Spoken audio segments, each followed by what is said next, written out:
अस्सलामुअलैकुम dear students. I hope बेटा आप सब अच्छे से होंगे।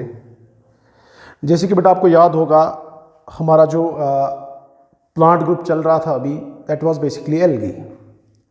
अगर आपको बेटे याद होगा एल्गी में अभी तक हमने इंट्रोडक्शन में आपको कुछ पॉइंट्स इसमें बोले थे। वो इंट्रोडक्टरी पॉइंट्स के बाद हमने इनका डिस्ट्रीब्यूशन देखा था और डिस्ट्रीब्यूशन के अलावा लास्ट लेक्चर में हमने इनका लाइफ साइकिल जो है एक तो वो सारा हमने पढ़ा भी था और उसके सारे जो इंपॉर्टेंट पॉइंट्स हैं वो हमने नोट भी किए थे। अब बेटा जो इस एल्गी का नेक्स्ट इंपॉर्टेंट टॉपिक होगा that's basically their reproduction, and their reproduction is very very important both from your need point of view. और जहां तक 11th क्लास के स्टूडेंट्स का सवाल है या आपकी बोर्ड एग्जाम में भी क्वेश्चन आता है, आपको एल्गी जो है उनमें रिप्रोडक्शन डिटेल में आपको डिस्क्राइब करना होता है। So this is very very important. हमारा जो अब नेक्स्ट क्वेश्चन है बेटा that is reproduction in algae. Now see बेटे, जहां तक रिप्रोडक्शन का सवाल है आपको पता है, आपने पढ़ा है 9-10 से ही आपने डेफिनेशन सुनी है, आज भी इसकी वही डेफिनेशन है। ये एक बायोलॉजिकल प्रोसेस है जहां एक ऑर्गेनिज्म, मैच्योर ऑर्गेनिज्म अपने जैसे और इंडिविजुअल्स पैदा करके अपनी रेस, अपनी प्रोजेनी, अपनी जनरेशन को आगे बढ़ाता है। आज भी डेफिनेशन बराबर वही है। So we can say it's a biological process wherein a mature individual gives rise to the individuals of same time, ताकि उसकी प्रोजेनी, उसकी जनरेशन जो है वो आगे बढ़े।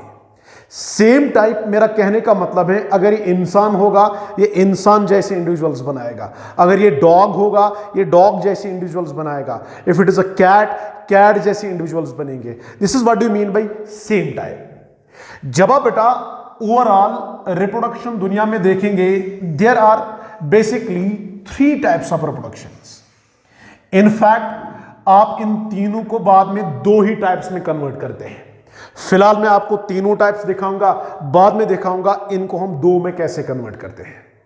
और जहां तक इस एल्गी का सवाल है, इनमें आप तीनों ग्रुप्स देखेंगे, तीनों टाइप्स ऑफ रिप्रोडक्शंस इनफैक्ट देखेंगे। This one type of reproduction जो है उसको हम नाम देते हैं बेटा वेजिटेटिव प्रोपेगेशन। अगर आप सारे बायोलॉजिकल वर्ल्ड पे नजर डालेंगे रिप्रोडक्शन के आपको 3 टाइप्स मिलेंगे। Number 1 is vegetative propagation, number 2 is मेरे बेटे एसेक्सुअल रिप्रोडक्शन। एसेक्सुअल रिप्रोडक्शन के अलावा there is one more type and that is known as sexual reproduction. ख्याल रखना बेटा, बड़ा ही इंपॉर्टेंट टॉपिक है। मैंने कहा आप तमाम लिविंग ऑर्गेनिजम्स को देखो, आपको रिप्रोडक्शन के टोटल 3 टाइप्स मिलेंगे। एक है मेरे बेटे वेजिटेटिव प्रोपेगेशन, एक है एसेक्सुअल रिप्रोडक्शन और एक और तरीका है जिसको हम नाम देते हैं सेक्सुअल रिप्रोडक्शन। हालांकि पहले मैं आपको अलग अलग इनको डिफाइन करके दूंगा, बाद में आप कहेंगे एसेक्सुअल रिप्रोडक्शन और वेजिटेटिव प्रोपेगेशन, इस लेवल पे आप मानते हैं they are one and the same. But इनमें डिफरेंस क्या है वो पता होना चाहिए, वही डिफरेंस यहां पे मैं आपको समझाऊंगा। पहले अगर आप बेटा इन तीनों में से देखेंगे सबसे एडवांस्ड मोड ऑफ रिप्रोडक्शन कौन है? सबसे एडवांस्ड मोड है ये सेक्सुअल रिप्रोडक्शन। फिलहाल पहले इनको डिफाइन करते हैं। अब एल्गी जो है बेटे ये वेजिटेटिव प्रोपेगेशन से भी रिप्रोड्यूस करते हैं, ये एसेक्सुअल रिप्रोडक्शन भी दिखाते हैं, ये सेक्सुअल रिप्रोडक्शन भी दिखाते हैं। जहां तक बेटा इनके वेजिटेटिव प्रोपेगेशन का सवाल है, पहले देखेंगे वेजिटेटिव प्रोपेगेशन क्या होता है। अगर मैं बेटा ऐसे कहूं, एक ऐसा तरीका रिप्रोडक्शन का जहां एक प्लांट बॉडी है, जहां एक एल्गल थैलस है, ये मैंने एल्गल थैलस लिया, ये मैंने किसी एल्गी की बॉडी ली, मुझे आपको दिखाना है वेजिटेटिव प्रोपेगेशन क्या होता है। ये वो तरीका है बेटा जहां सबसे पहले पैरेंट इन्वॉल्व होगा एक, इसमें 2 पेरेंट्स नहीं इन्वॉल्व होंगे, एक पेरेंट इन्वॉल्व होगा। पेरेंट एक इन्वॉल्व हुआ, कोई सेक्स ऑर्गन होगा ही नहीं, कोई गैमेट होगा ही नहीं, ना फीमेल गैमेट ना मेल गैमेट, ना इसमें सेक्स ऑर्गन्स होंगे, पेरेंट भी बेटा एक होगा।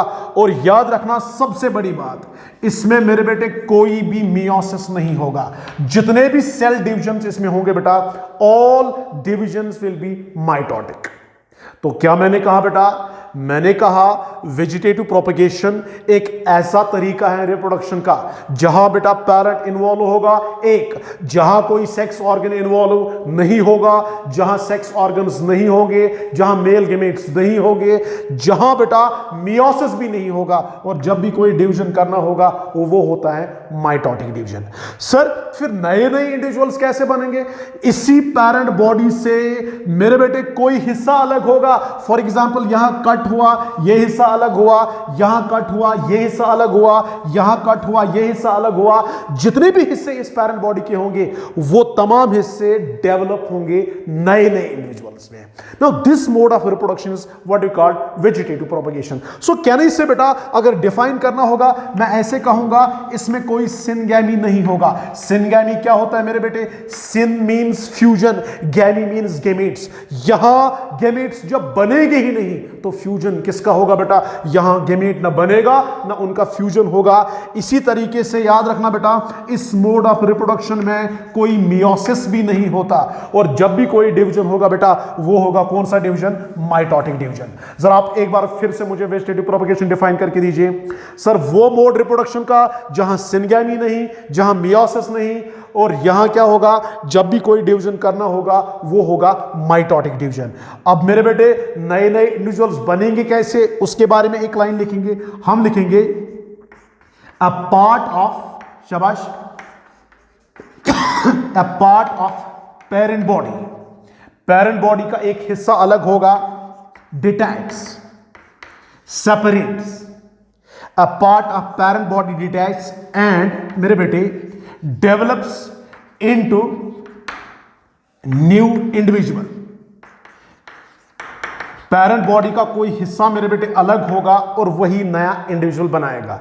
जितने हिस्से होंगे उतने नए इंडिविजुअल्स बनेंगे। शाबाश। एक बार फिर मेरे बेटे मुझे आप बोलो, आप वेजिटेटिव प्रोपगेशन आज के बाद से कैसे डिफाइन करेंगे? सर वो मोड रिप्रोडक्शन का, शाबाश, जहां सिनगैमी नहीं होगा, जहां गेमेट्स का फ्यूजन नहीं होगा, क्योंकि गेमेट बनेगा ही नहीं।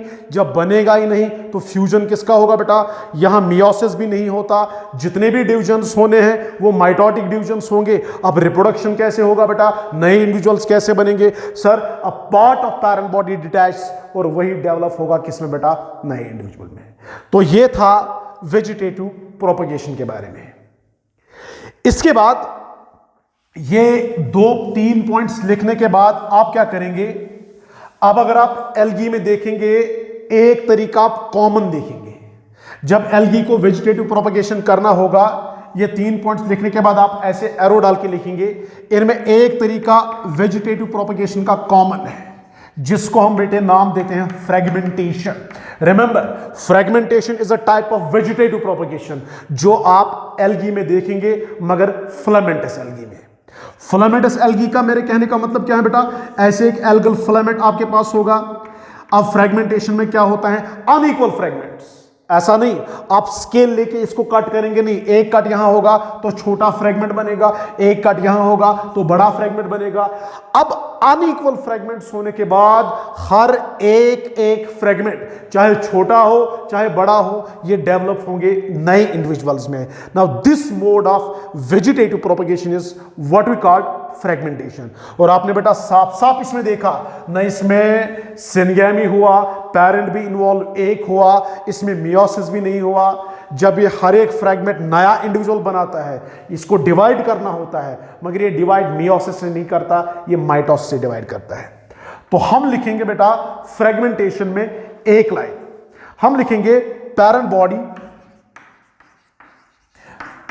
बॉडी, शाबाश, मेरे साथ नोट करेंगे, breaks into unequal fragments. Equal fragments में वो ब्रेक नहीं होगा, अनइक्वल फ्रेगमेंट्स में ब्रेक होगा। Parent body breaks into unequal fragments and each fragment, हर एक फ्रेगमेंट क्या करेगा बेटा? And each fragment develops into, किसमें डेवलप होगा बेटा? Each fragment develops into new thallus. Each fragment develops into new thallus. Vegetative propagation हम पढ़ रहे हैं, मैंने कहा सिंगैमी नहीं होगी, गेमीट्स बनेंगे नहीं, फ्यूजन भी नहीं होगा, पेरेंट इन्वॉल्व एक होगा, कोई सेक्स ऑर्गन नहीं होगा। हाँ, तो क्या मैंने कहा बेटा, इसमें पेरेंट बॉडी का ही कोई हिस्सा अलग होगा, वही हिस्से से नए नए इंडिविजुअल्स डेवलप होते हैं। अब इसका एक तरीका जो हम अभी यहां पढ़ रहे थे बेटा, दैट्स फ्रेगमेंटेशन। मैंने कहा इसमें पेरेंट बॉडी जो है अनइक्वल फ्रेगमेंट्स में ब्रेक होगी, और चाहे फ्रेगमेंट छोटा हो चाहे फ्रेगमेंट बड़ा हो, ये सारे फ्रेगमेंट्स अल्टीमेटली डेवलप होंगे नए थैलस में। तो दो एल्गी की आप एग्जाम्पल लिखेंगे बेटा जो रिप्रोड्यूस करेंगे वेजिटेटिव प्रोपगेशन के एक तरीके से, जिसका नाम फ्रेगमेंटेशन है। तो वो दो एल्गी आप याद रखिएगा, वन इज स्पाइरोगाइरा। मेरे साथ आप नाम फिर से पढ़ेंगे, नाम है स्पाइरोगाइरा, नाम है एक एल्गी का, ग्रीन एल्गी का, जो रिप्रोड्यूस करता है वेजिटेटिव प्रोपगेशन से, मगर उसके किस तरीके से? उसके फ्रेगमेंटेशन वाले तरीके से। There is one more algae बेटा नोन एज जिग्नीमा, ZYGNEMA। ये भी ग्रीन एल्गी, ये भी ग्रीन एल्गी, दोनों रिप्रोड्यूस करेंगे वेजिटेटिव प्रोपगेशन से, मगर उसके किस तरीके से? उस तरीके का नाम होगा बेटा क्या? फ्रेगमेंटेशन। तो इस तरीके से बेटा वेजिटेटिव प्रोपगेशन हो गया कंप्लीट। अब जो है बेटा, अब इसमें हमारा नेक्स्ट टाइप होगा जिसको हम डिस्कस करेंगे, and that type you know it's going to be बेटा एसेक्सुअल रिप्रोडक्शन। जहां तक बेटा एसेक्सुअल रिप्रोडक्शन का सवाल है, वेजिटेटिव प्रोपगेशन की तरह इसमें पेरेंट एक होगा, यूनिपेरेंटल। वो एक पेरेंट जो है उसमें कोई सेक्स ऑर्गन नहीं होगा, वो कोई गैमेट नहीं बनाता होगा, इसमें भी कोई सिनगैमी नहीं होगी, बराबर उसी तरह जैसे हमने वेजिटेटिव प्रोपगेशन में पढ़ा। तो पॉइंट नंबर 1 मैंने क्या लिखा बेटा? No syngamy. कोई सिनगैमी होगी ही नहीं यहां पे, जब गैमेट बनेगा ही नहीं तो फ्यूज क्या होगा। इसी तरह दूसरा पॉइंट भी बेटा इसका सेम है, यहां पे मेरे बेटे कोई मियोसिस नहीं होगी, जितने भी डिविजन्स यहां होने हैं वो सारे के सारे होंगे माइटोटिक डिविजन्स। मगर सर ये दो पॉइंट्स तो आपने दोनों में सेम लिखा है, वहां भी सिनगैमी नहीं, यहां भी नहीं, वहां भी मियोसिस नहीं, यहां भी नहीं, वहां माइटोसिस होगा, यहां भी होगा। चलो सर हमें इतना तो समझ आया था, वहां रिप्रोडक्शन हो रहा था, नए इंडिविजुअल्स बन रहे थे, किससे बेटा? वहां बन रहे थे पेरेंट बॉडी के हिस्सों से, जितने फ्रेगमेंट्स बनते उतने नए इंडिविजुअल्स बन जाते। यहां फ्रेगमेंट्स वगैरह नहीं बनते, यहां क्या होगा? यहां हम लिखेंगे मेरे बेटे रिप्रोडक्शन। यहां रिप्रोडक्शन कैसे होगा, नए नए इंडिविजुअल्स कैसे बनेंगे? हम लिखेंगे रिप्रोडक्शन ऑकर्स थ्रू, कैसे होगा बेटा? Through the formation of mitospores. क्या लिखा मेरे बेटे? This is very very important. Reproduction occurs through the formation of शाबाश माइटोस्पोर्स। अगर आपको बेटा एल्गी का लाइफ साइकिल याद होगा, वहां हमने स्पोर्स बनाए थे मियोसिस के थ्रू, उनका हमने नाम दिया था मियोस्पोर्स। यहां तो बेटा मियोसिस नहीं होगा, यहां माइटोसिस होगा, और जो स्पोर बनेगा उसको मियोस्पोर नहीं बोलेंगे बेटा, उसको हम नाम देंगे माइटोस्पोर। फॉर एग्जाम्पल हमारे पास एक एल्गी है यहां पे बेटा, जब इसको एसेक्सुअल रिप्रोडक्शन करना होगा, ये क्या करता है? ये अंदर ही अपनी बॉडी के अंदर छोटे छोटे स्पोर्स बनाता है, जो बराबर एक सीड का काम करते हैं। जैसे एंजियोस्पर्म्स में एक सीड का रोल होता है नए इंडिविजुअल्स बनाना, वैसे ही इन एल्गी में एसेक्सुअल रिप्रोडक्शन के दौरान स्पोर्स बनेंगे, और वो स्पोर्स बराबर एंजियोस्पर्म के सीड की तरह इनमें नए इंडिविजुअल्स बनाएंगे। मगर ये स्पोर्स जो बन गए बेटा, ये मियोसिस से नहीं बनेंगे, ये माइटोसिस से बनते हैं। इसलिए मेरे बेटे इन स्पोर्स को हम नाम देते हैं माइटोस्पोर्स। इनको हम नाम क्या देंगे बेटा? माइटोस्पोर्स। तो कैसे आप एसेक्सुअल रिप्रोडक्शन और वेजिटेटिव प्रोपगेशन में डिफरेंस क्रिएट करेंगे? शाबाश, पहला पॉइंट आपने कहा सर दोनों में सेम ही है, no syngamy no syngamy, no meiosis no meiosis. वहां आपने कहा पैरेंट बॉडी का एक हिस्सा अलग होगा, वहीं से नए इंडिविजुअल्स डेवलप होंगे। यहां आपने कहा यहां स्पेशल सीड लाइक स्ट्रक्चर्स बनते हैं बेटा, जिनको हम माइटोस्पोर्स नाम देंगे, और वही बेटा माइटोस्पोर्स जो है जर्मिनेट जब हो जाएंगे, वही जर्मिनेट करके क्या बनाते हैं? नए नए इंडिविजुअल्स। अब बेटा ये 3 पॉइंट्स लिखने के बाद आप इसमें नेक्स्ट पॉइंट क्या लिखेंगे? जो अब मेरे बेटे एल्गी में ये माइटोस्पोर्स होते हैं, इनको हमने सिंपली डिवाइड किया हुआ है 2 टाइप्स में। एक, अगर ये स्पोर होगा फ्लैजिला के साथ, मतलब माइटोस्पोर ऐसा है मगर इसके पास फ्लैजिला प्रेजेंट है। फ्लैजिला आपने सेल बायोलॉजी में पढ़ा होगा, साइटोलॉजी में पढ़ा होगा, एक ऐसा हेयर लाइक स्ट्रक्चर है जो इस स्पोर को चलने में मदद करता है। अगर ये मोटाइल होगा, अगर ये फ्लैजिलेटेड होगा, तो हम सीधे कह सकते हैं ये मोटाइल माइटोस्पोर है, या मोटाइल के बदले आप वर्ड यूज कर सकते हैं ये प्लेनोस्पोर है। बट मोटाइल स्पोर प्लेनोस्पोर्स के बदले सबसे बेस्ट जो हम यूज करते हैं इट इज ज़ूस्पोर्स। तो मेरे बेटे अगर आज के बाद से आपको कोई बोलेगा ज़ूस्पोर्स क्या होते हैं, आप क्या कहेंगे? ये एल्गी में बनने वाले एसेक्सुअली या एसेक्सुअल स्पोर्स, या यूं कहिए माइटोस्पोर्स हैं, जिनके पास फ्लैजिला होगा, जो चल सकते हैं, और इसी से जब ये डेवलप होंगे नए नए एल्गी जो हैं वो बन जाते हैं। So these motile plano asexual spores are basically known as what? ज़ूस्पोर्स।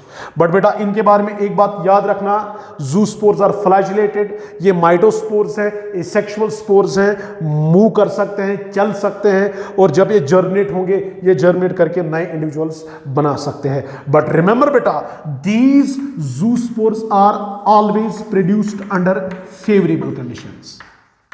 जब एल्गी को पता है बाहर से फेवरेबल कंडीशंस हैं, टेम्परेचर ठीक ठाक है, बहुत सारा खाना अवेलेबल है, बहुत सारा पानी अवेलेबल है, उस टाइम एसेक्सुअल रिप्रोडक्शन करेगा, उस टाइम बेटा माइटोस्पोर्स बनाएगा। मगर माइटोस्पोर्स का कौन सा टाइप फेवरेबल कंडीशंस में बनता है? It is zoospore. याद रखना बेटा, zoospores are motile mitospores which are always produced under favourable conditions.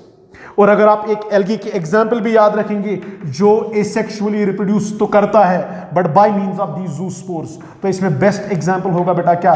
Chlamydomonas. Remember, Chlamydomonas a green algae जो एसेक्सुअल रिप्रोडक्शन करेगा, माइटोस्पोर्स बनाएगा, मगर वो माइटोस्पोर्स फ्लैजिलेटेड होंगे, वो चल सकते हैं, वो मोटाइल होंगे, वो प्लेनोस्पोर्स होंगे, जिनको हम टेक्निकली नाम क्या देते हैं? ज़ूस्पोर्स। और इसमें बेस्ट एग्जाम्पल एक जो है ये है किसका बेटा? क्लामाइडोमोनास का। इसी तरह इनका एक और टाइप होगा बेटे जो नॉन मोटाइल होगा, उनको हम नॉन मोटाइल स्पोर्स नाम देते हैं। और नॉन मोटाइल स्पोर्स का एक और नाम होगा एप्लानोस्पोर्स। जब भी आप एप्लानोस्पोर्स वर्ड सुनेंगे याद रखना ये एल्गी में बनने वाले एसेक्सुअल स्पोर्स होंगे, माइटोस्पोर्स होंगे बेटा, बट ये होंगे नॉन फ्लैजिलेटेड, ये चल नहीं सकते। जब भी आप ज़ूस्पोर का नाम सुनेंगे ये भी बराबर यही है, मगर इसमें एक चीज है, इसके पास फ्लैजिला होगा, ये चल सकता है, और बेटा ये फेवरेबल कंडीशन में बनता है। इसके बाद मेरे बेटे अगर आप एप्लानोस्पोर्स नॉन मोटाइल स्पोर्स की बात करेंगे, इसमें अगर मैं आपको एग्जाम्पल 2 बोलूंगा, इसमें एक एग्जाम्पल है मेरे बेटे किसकी? हिप्नोस्पोर की। यहां पे मैं लिखूंगा, इसके नीचे यहां हमें लिखना है hypnospore. Remember this word, this is very important. Hypnospore क्या है बेटा? Is it a zoospore or aplanospore? Sir it is an aplanospore, but इसके बारे में बेटा याद रखना इट इज थिक वॉल्ड, इसका वॉल मोटा होगा। और बेटा अगर ये मोटा वॉल वाला स्पोर है, ये नॉन मोटाइल है, नॉन मोटाइल तो होगा ही होगा, मगर उसके साथ साथ ये थिक वॉल्ड है। और याद रखना बेटा जब ये थिक वॉल्ड होगा इसका मतलब ये बनता होगा unfavourable conditions. Now tell me, thick walled, non motile, mitospore जो अनफेवरेबल कंडीशंस में एल्गी बनाता है उसका हम नाम देते हैं क्या बेटा, हिप्नोस्पोर। और अगर आप इसकी बेस्ट एग्जांपल देखेंगे, example is Ulothrix. Ulothrix, this the name of a green algae जो एसेक्सुअल रिप्रोडक्शन जब भी करेगा वो हिप्नोस्पोर से करता है। और hypnospore thick walled non motile spore है बेटा जो अनफेवरेबल कंडीशंस में बन जाता है। अब यहां बेटे कंफ्यूजन दिमाग में नहीं रखना। हमने वेजिटेटिव प्रोपगेशन देखा, हमने एसेक्सुअल रिप्रोडक्शन देखा। हमने कहा वेजिटेटिव प्रोपगेशन में न गेमेट बनेंगे न गेमेट फ्यूज होंगे, न मियोसिस होगा, जितने भी डिविजन्स होंगे माइटोटिक डिविजन्स होंगे। उसके बाद मैंने कहा वहां पेरेंट बॉडी का एक हिस्सा अलग होगा, अलग होने के बाद जब वो जर्मिनेट करेगा उसी से नए इंडिविजुअल्स बनेंगे। उसमें स्पायरोगैरा का आपने एग्जाम्पल देखा, उसमें आपने जिग्नीमा का एग्जाम्पल देखा, और जो एक टाइप आपने डिस्कस किया बेटा वेजिटेटिव प्रोपगेशन का, उसका हमने नाम दिया फ्रेगमेंटेशन। फिर उसके बाद एसेक्सुअल रिप्रोडक्शन में हमने कहा कुछ कुछ वेजिटेटिव प्रोपगेशन की तरह है, न सिनगैमी होगा, न गेमिट्स बनेंगे, न सेक्स ऑर्गन्स होंगे, एक ही पेरेंट होगा, कोई मियोसिस नहीं होगा, जितने भी डिविजन्स होंगे माइटोटिक डिविजन्स होंगे। मगर बेटा इसमें याद रखना बॉडी का कोई पार्ट अलग नहीं होगा, यहां स्पेशल स्पोर्स बनते हैं जिनको हम नाम देते हैं बेटा क्या, माइटोस्पोर्स, और वही रिप्रोड्यूस करके जर्मिनेट करके बेटा नए नए इंडिविजुअल्स को बनाते हैं। फिर हमने बेटे उसमें देखा अगर ये मोटाइल हुआ, अगर ये फ्लैजिलेटेड हुआ तब हम नाम जूस्पोर का देते हैं, प्लानोस्पोर का देते हैं। अगर ये नॉन मोटाइल हुआ तब हम एप्लानोस्पोर बोलते हैं। और जूस्पोर में याद रखना वो फेवरेबल कंडीशंस में बनते हैं, और एप्लानोस्पोर्स में आपने एक एग्जांपल देखी हिप्नोस्पोर की, और आपने देखा वो थिक वॉल्ड है, वो बनेगा कब बेटा, जब बाहर होंगे अनफेवरेबल कंडीशंस। याद रखना बेटा एप्लानोस्पोर्स की एग्जांपल्स बहुत सारी हैं, इसमें हिप्नोस्पोर भी आएगा, इसमें ऑटोस्पोर आएगा, इसमें एंडोस्पोर आएगा, इसमें एक्सोस्पोर आएगा, इसमें नैनोसाइट्स आएंगे। ये हम एक एक करके डिस्कस नहीं करेंगे। अब इसमें याद रखना सबसे इंपॉर्टेंट वो है hypnospore which is thick walled non motile spore formed under unfavourable conditions. Now अगर आप इन दोनों टाइप्स के पहले दो दो पॉइंट्स देखेंगे, no syngamy no syngamy, no meiosis no meiosis, क्योंकि इनके पॉइंट्स अगर आप देखेंगे ऑलमोस्ट सेम है, इनकी डेफिनेशन ऑलमोस्ट सेम है। इसलिए बेटा कुछ बुक्स में आप देखेंगे वेजिटेटिव प्रोपगेशन को ही एक और नाम दिया गया है एसेक्सुअल रिप्रोडक्शन का। इसलिए बेटा मैंने पहले ही कहा था कुछ बुक्स में, इनफैक्ट इस लेवल पे इन क्लासेस में आप कभी कभी बोलते हैं वेजिटेटिव प्रोपगेशन जो है it is also known as asexual reproduction. Otherwise दोनों में टेक्निकल डिफरेंस क्या है वो आपने समझ लिया। Now there is this most advanced mode of reproduction जिसको हम सेक्सुअल रिप्रोडक्शन नाम देंगे। इसमें मेरे बेटे याद रखना इन्वॉल्व्स सिनगैमी। इसमें बेटा सिनगैमी होगा, इसमें दो पेरेंट्स इन्वॉल्व होते हैं, कभी कभी एक भी हो सकता है, मगर चाहे पेरेंट एक हो चाहे पेरेंट दो हो, गेमीट्स बनाएगा जरूर और वो गेमीट्स फ्यूज भी हो जाएंगे जरूर। इसलिए हम लिखेंगे यहां सिनगैमी होगा। एंड रिमेंबर अगर यहां सिनगैमी के ब्रैकेट में हम लिखेंगे इसका मतलब होता है बेटा fusion of gametes. And remember in case of sexual reproduction gamete बनेगा भी और फ्यूज भी होगा, और उसके साथ साथ बेटा माइटोसिस हो या ना हो मियोसिस जरूर हो जाएगी। तो इसमें हम लिखेंगे इन्वॉल्व्स मियोसिस। तो सेक्सुअल रिप्रोडक्शन वो तरीका है रिप्रोडक्शन का बेटा जहां गेमीट्स बनते भी हैं, जहां सेक्स ऑर्गन्स इन्वॉल्व भी होंगे, जहां पेरेंट एक भी होगा, जहां पेरेंट दो भी होंगे और वो गेमीट्स फ्यूज भी होते हैं। और उससे बड़ी बात इसमें माइटोसिस हो या ना हो मियोसिस जरूर होगा। तो जिस मोड ऑफ रिप्रोडक्शन में सिनगैमी भी होगा मियोसिस भी होगा, उसी मोड ऑफ रिप्रोडक्शन को हम क्या नाम देते हैं बेटा, सेक्सुअल रिप्रोडक्शन। और ये तो आपने इनके लाइफ साइकिल में देखा। जब हम इनका लाइफ साइकिल पढ़ रहे थे अगर आपको याद होगा मैंने कहा था इनका लाइफ साइकिल जो है it is dominated by gametophyte. फिर उस गैमेटोफाइट पे हमने बोला था male sex organ is antheridium, फिर हमने कहा था female sex organ is oogonium, यहां से आपने बनाया था मेल गेमेट, यहां से बनाया था आपने फीमेल गेमेट। बन गए ना बेटा गेमेट्स। और मैंने आपको बराबर ये भी कहा था पानी में गेमेट्स फ्यूज होकर जाइगोट भी बनाते हैं। मतलब एक तो गेमेट्स बनते भी हैं और गेमेट्स फ्यूज होकर जाइगोट भी बनाते हैं।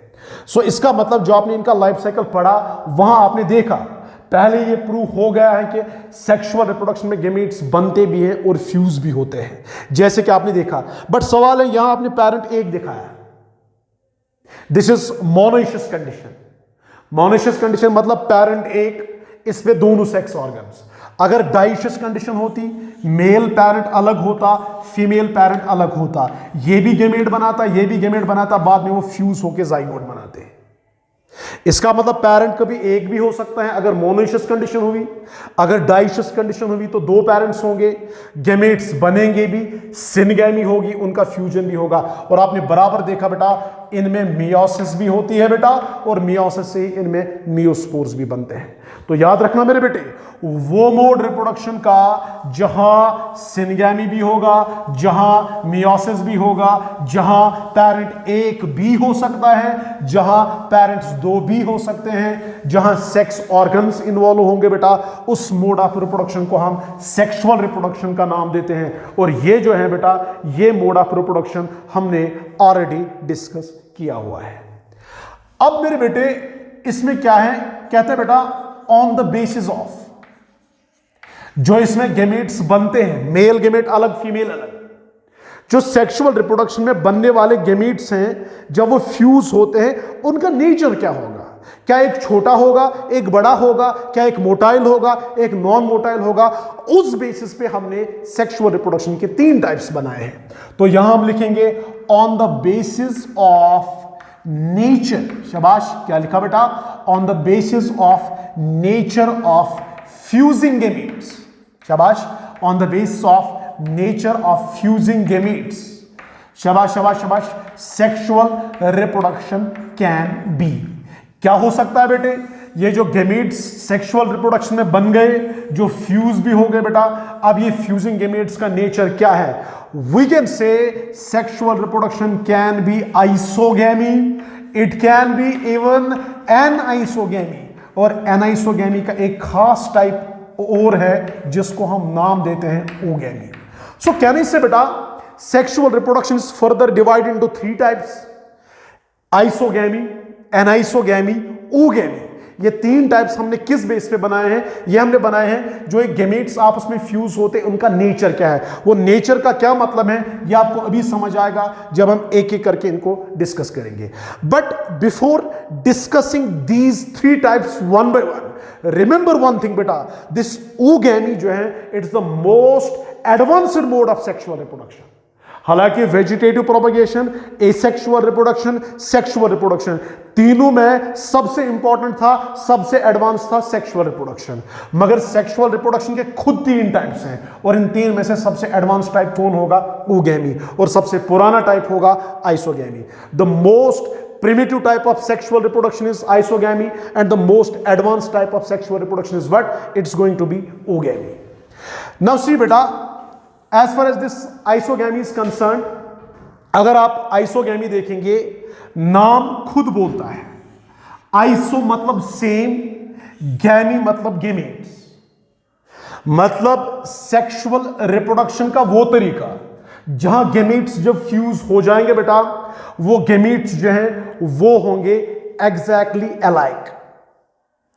जब सेक्सुअल रिप्रोडक्शन में मेरे बेटे 2 गेमेट्स को फ्यूज होना है, जब वो 2 फ्यूजिंग गेमेट्स बिल्कुल अलाइक होंगे, एक दूसरे की कार्बन कॉपीज होंगी, और ये बताना मुश्किल होगा कि इनमें से मेल कौन, फीमेल कौन। That mode of sexual reproduction is known as what? Isogamy. तो अगर हम एक लाइन इसमें लिखेंगे, हम लिखेंगे आइसोगैमी में पहला पॉइंट मोस्ट, शाबाश, आप मेरे साथ नोट करेंगे, primitive mode of sexual reproduction. Sexual reproduction का मेरे बेटे सबसे पुराना तरीका यही है। इसके बाद इसमें मेन पॉइंट क्या लिखेंगे? इन्वॉल्व्स, शाबाश, फ्यूजन बिटवीन सिमिलर गेमेट्स। इसमें गेमेट्स जो है बेटा एक जैसे होंगे, और मैंने आपको कहा इतने एक जैसे होंगे कि यह बताना मुश्किल है इनमें से मेल कौन फीमेल कौन। तो हमने कहा most primitive mode of sexual reproduction, और बेटे याद रखना इसमें गेमेट्स का फ्यूजन तो होगा मगर वो गेमेट्स होंगे बेटा क्या एक जैसे। अब बेटा इसमें एग्जाम्पल्स अगर आप देखेंगे, हालांकि जो पुराना टेक्स्ट था उसमें एग्जाम्पल के तौर पे इसने क्लामाइडोमोनास लिखा था, बट जब आप नया टेक्स्ट देखेंगे 2019 में जो रिप्रिंट आया था उसमें एग्जाम्पल्स उसने चेंज की। अगर आप बेटे एग्जाम्पल्स देखेंगे, एग्जाम्पल उसने दो लिखी है। One is Ulothrix. आप कंफ्यूज नहीं होना, सर यूलोथ्रिक्स तो हमने अभी देखा एसेक्सुअल रिप्रोडक्शन दिखाता है, ये जरूरी नहीं है बेटा एक एल्गा होगा ये खाली एसेक्सुअल रिप्रोडक्शन ही दिखाएगा, ये कंडीशंस पे डिपेंड करता है। एल्गा एक ही हो सकता है, कभी वेजिटेटिव प्रोपेगेशन भी दिखाएगा, कभी एसेक्सुअल रिप्रोडक्शन भी दिखाएगा, कभी सेक्सुअल रिप्रोडक्शन भी दिखाएगा। तो इसमें आइसोगैमी में एग्जाम्पल नंबर 1 जो है इट इज यूलोथ्रिक्स, एंड मेरे बेटे एग्जाम्पल नंबर 2 इज स्पाइरोगायरा। हालांकि इससे पहले भी आपने ये दोनों एग्जाम्पल्स पढ़े हैं एक जगह, मगर जरूरी नहीं है यूलोथ्रिक्स अगर एसेक्सुअल रिप्रोडक्शन दिखाएगा तो बस एसेक्सुअल ही दिखाएगा, नहीं, ये सेक्सुअल भी दिखा सकता है, ये वेजिटेटिव प्रोपेगेशन भी दिखा सकता है। तो इसके एग्जाम्पल आप वहां पे भी देख सकते हैं और यहां पे भी, मगर फर्क है। मैं डायग्राम से दिखाने की कोशिश करूंगा, शायद आप बोल पाएंगे। यूलोथ्रिक्स बेटा आइसोगैमी तो दिखाता है मगर इसकी आइसोगैमी ऐसे होगी। स्पाइरोगायरा आइसोगैमी तो दिखाता है, इसकी आइसोगैमी ऐसी होगी। शाबाश बेटे, डिफरेंस कोई मुझे बोलेगा? यहां दोनों फ्यूजिंग गेमेट सेम है मगर नॉन मोटाइल, तो हम कह सकते हैं यूलोथ्रिक्स दिखाएगा नॉन मोटाइल आइसोगैमी। क्या मतलब हुआ बेटा नॉन मोटाइल आइसोगैमी का? शाबाश, दो फ्यूजिंग गेमेट सेम होंगे हर एक लिहाज से मगर दोनों के दोनों होंगे नॉन मोटाइल। और जब आप बेटा सॉरी यहां पे ये दोनों होते हैं मोटाइल, मैंने उल्टा बोला, तो हम लिखेंगे यूलोथ्रिक्स दिखाएगा मोटाइल आइसोगैमी। मगर बेटा जब आप बात करेंगे किसकी? स्पाइरोगायरा की, इसमें भी फ्यूजिंग गेमेट सेम होंगे मगर वो होंगे नॉन मोटाइल, इसलिए ये जो है it's an example of non motile isogamy. अब आप नीट का क्वेश्चन देखिए क्या आता है। अगर मेरे बेटे क्वेश्चन आया which among the following algae shows isogamy, answer is Ulothrix, answer is spirogyra, दोनों आंसर सही है। यह भी आइसोगैमी दिखाएगा ये भी, मगर अगर स्पेसिफाई करके उसने बोला मोटाइल आइसोगैमी कौन दिखाता है, देन इट इज यूलोथ्रिक्स, क्योंकि इसके दोनों गेमेट सेम तो होंगे हर एक लिहाज से मगर दोनों होते हैं फ्लैजिलेटेड। अगर क्वेश्चन आया नॉन मोटाइल आइसोगैमी कौन दिखाता है, then the answer is spirogyra, क्योंकि दोनों गेमेट्स हर एक लिहाज से सेम है और दोनों नॉन मोटाइल है।